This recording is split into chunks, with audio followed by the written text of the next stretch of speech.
Hi home searchers! For today, we will explore this fully renovated 2-story corner house here in BF Homes Parañaque. My name is Eva and I am your real estate broker friend. Now let's start the house tour!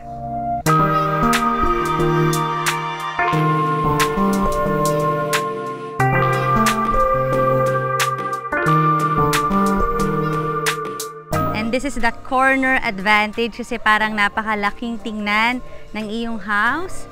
Tapos syempre yung air maganda rin yung flow dahil nga wala ka ng katabi niya sa side na yan. Tapos malapad din yung frontage ng iyong 2-story modern house na may lot area na 295 square meters. At ang floor area niya nasa 450 square meters. At ang orientation niya is facing southwest. Ito yung car garage. Meron ditong tatlong sasakyan na pwedeng kumasya. Tapos ito naman yung pedestrian gate. Dito tayo papasok. Pero kita nyo naman, dito sa ating labas, ang ganda ng mga plants. So, talagang nakatrim siya hanggang doon. Ito rin, pareho lang. Napasokin na natin ang yung future house. Let's go! At nasa loob nga ito ng isang safe, gated subdivision sa loob ng BF Homes Parañaque. Ito yung ating main door. Tapos may konting garden ka pa rito. Medyo mahaba pa rin yan. Tapos pupunta tayo dito sa ating 3-car garage. Ito na nga yung fully covered 3-car garage. Tapos mahaba siya. Kaya kasya talaga rito ang tatlong sasakyan. Sa sedan, maluwag siya. Tapos meron din ditong gate. Ito yon. So kung sakali gusto mong paganyan yung park, pwede rin naman kung sedan lang.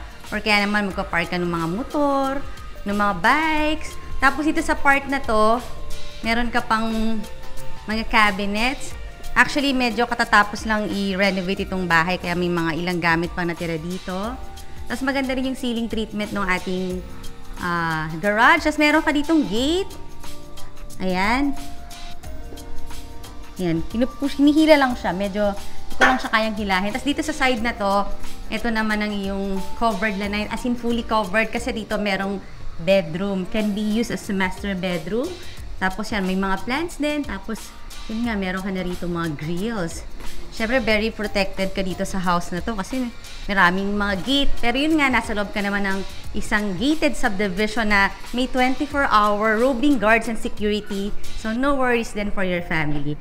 Kasi nga, nasa gated subdivision sa BF Homes. Papasukin na natin ang iyong future house. Dito tayo dadaan sa main door. At andito na nga tayo sa iyong main door. At bago ko nga ipakita ang iyong future house, request ko rin na i-click mo na yung subscribe button ng ating channel na Home Search Philippines para updated ka lagi sa mga videos ng magagandang bahay. At pasukin na natin! And welcome to your new house na modern inspired. At nandito na kagad tayo sa iyong square na foyer. O magandang maglagay dito ng mirror, tapos pwede kang maglagay dito ng console table.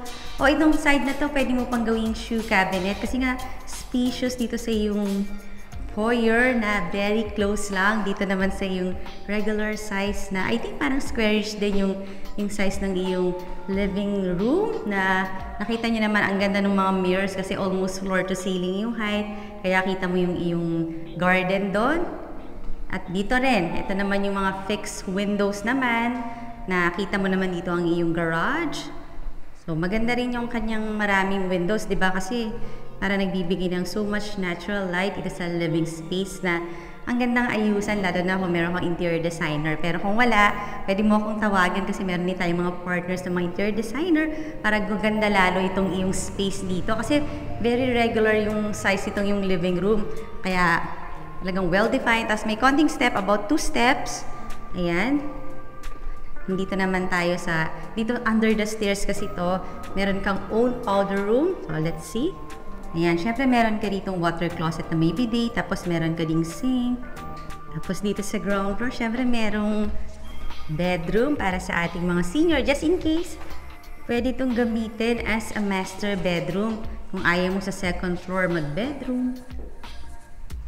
Tapos, ang ganda ng flooring niya. Talagang wood yung kanyang flooring.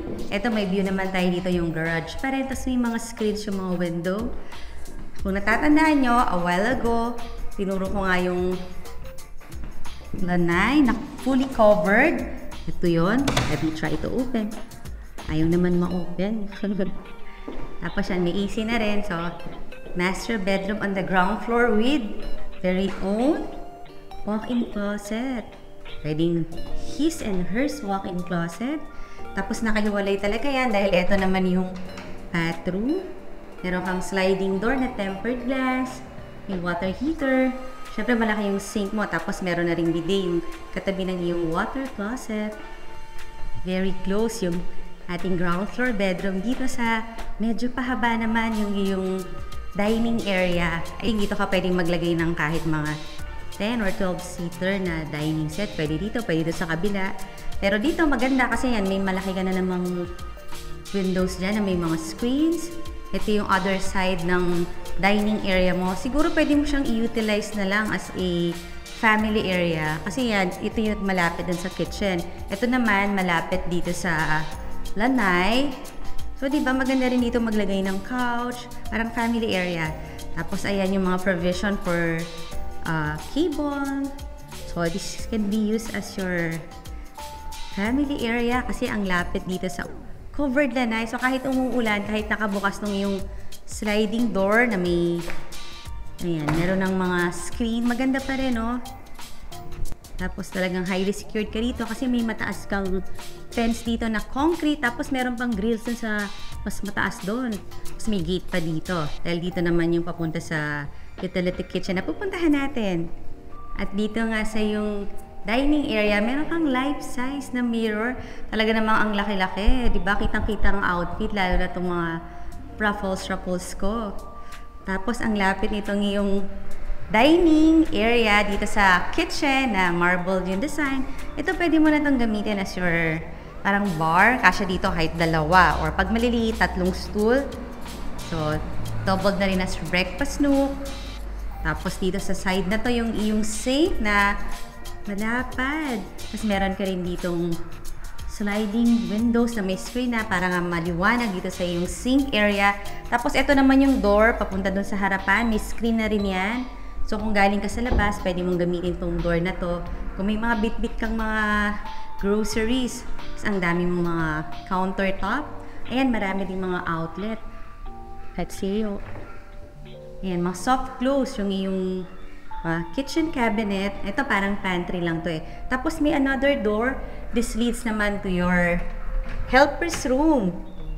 Ito na nga yung helper's room na may, syempre, sarili siyang cabinet. Tapos meron din siyang bathroom at accessible din daw dito sa may utility area. Check natin. Ito na yung dirty kitchen.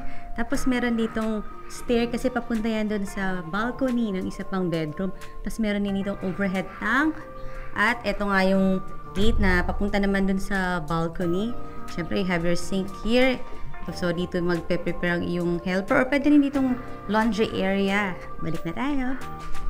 Kung meron dyang viewer na property seller din at may gustong ipabentang bahay, pwede nyo rin akong tawagan para i-feature natin dito sa ating channel ang iyong house for sale. At eto na nga yung staircase papunta sa second floor. Pero bago ko naman ipakita yung second floor, syempre request ko rin na i-visit mo naman yung ating website na www.homesearch.ph para makita mo yung pictures nito at marami ka pang makita mga nice houses. At akyat na tayo! At talaga namang spacious. Itong yung landing ng staircase. Kahit maglagay ka pa rito ng parang coffee table. Tapos meron 2 chair dyan. Pwede. At maliwanag ha. Kasi nga dito dahil sa yung window na may blinds na rin. At akyat na tayo dito sa second floor. Dito naman may 3 bedrooms. Ayan yung nakikita nyo mga doors na yan. So unahin natin itong bedroom number 2. Let's go! Ito na nga yung bedroom at napansin ko medyo malaki siya ha. And may AC na. Tapos, ito yung mga windows na meron na rin mga blinds. Ayan. Napapansin nyo talagang spacious yung bedroom na to. Pwede ka dito maglagay ng yung bed. Tapos across dito ka pwede maglagay ng TV. Pero corner bedroom to. Kaya naman 2 yung malaking window. Another window here. So, I think isa to sa pinaka-brightest room. Meron ka ritong cabinet, meron ka rin ditong mirror at check naman natin itong kanyang bathroom. Ito yung master bathroom. Meron siyang his and hers May walk-in closet, tapos double sink, his and hers din, may mirror ka. Tapos na syempre ang iyong water closet, ang iyong shower area.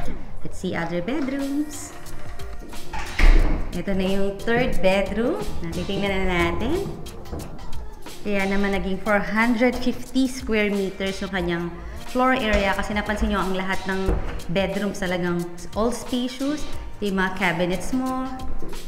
May mirror ka dito. I mean window. Tapos kung may nanonood siya na gusto rin magpatayo ng bahay, pwede nyo rin akong tawagan kasi may mga partners tayo na reliable builders, architect, contractor. So tawag ka lang. Ito naman, nandito yung kanyang window. Pero may mga screens na rin. So I guess pwede ka rito maglagay ng bed. Ito na yan. Or pwede rin doon kasi ito meron kang provision for cable. Tapos may AC na rin. Tingnan natin yung kanyang bed. At ito na yung bathroom. May shower enclosure na tempered glass. May water heater. Meron ng bidet yung iyong water closet. Marami tayong mga naka-line up ng mga houses. Kaya lagi kayong mag-check sa ating channel para makita niyo yung mga latest. So, subscribe ka ha. Ito na nga yung last bedroom na titingnan natin. Pagpasok, meron kagad bathroom. Ito pahaba naman yung kanyang bathroom. Tapos, tingnan natin yung last bedroom na may own balcony. Ito na yung mga cabinet niya na mga floor to ceiling yung height. Mga soft close din. Yung malaking window. Meron kang malaki ring AC. At sabi ko nga, ito lang ang bedroom may ganyang kalaking balcony. Tingnan natin. Wow, ang laki-laki naman ng balcony na to. Ano bang pwede mong gawin sa balcony? Pwede kang maglagay dito ng outdoor living or dining set para kahit mabasa, okay lang. Tapos pwede ka ring every morning maglagay ka lang ng mat para dito ka mag-yoga or mag-exercise kasi talagang buhos yung ating flooring dito. Up to there po. O diba, napaka haba or napakalaki ng iyong balcony. Parang L-shape siya. Tapos may grills na rin para syempre may privacy ka pa rin at the same time security dito. Tapos kung titingnan natin tong part na to, ayan, ito yung sinasabi kong staircase kanina papunta dun sa utility area. Kasi siguro tingin ko baka pwede kasi dito magsampay, diba? Kaya naglagay sila dito kasi yung utility area na yun eh. Tapos ayan yung overhead tank mo na malaki rin. So hindi ka matatakot na baka mawala ng tubig or magkaroon ng water interaction. Tapos yung kanyang roofing, long span, kung familiar kayo dyan. Maganda rin namang klase ng roofing. Balik tayo dito. At kung nagustuhan mo nga ang property na to, pwede mo na akong tawagan. Ngayon, request ko naman na i-click mo na yung subscribe button here. Ito yung mga latest videos at ito naman yung mga similar videos. And see you on the next video!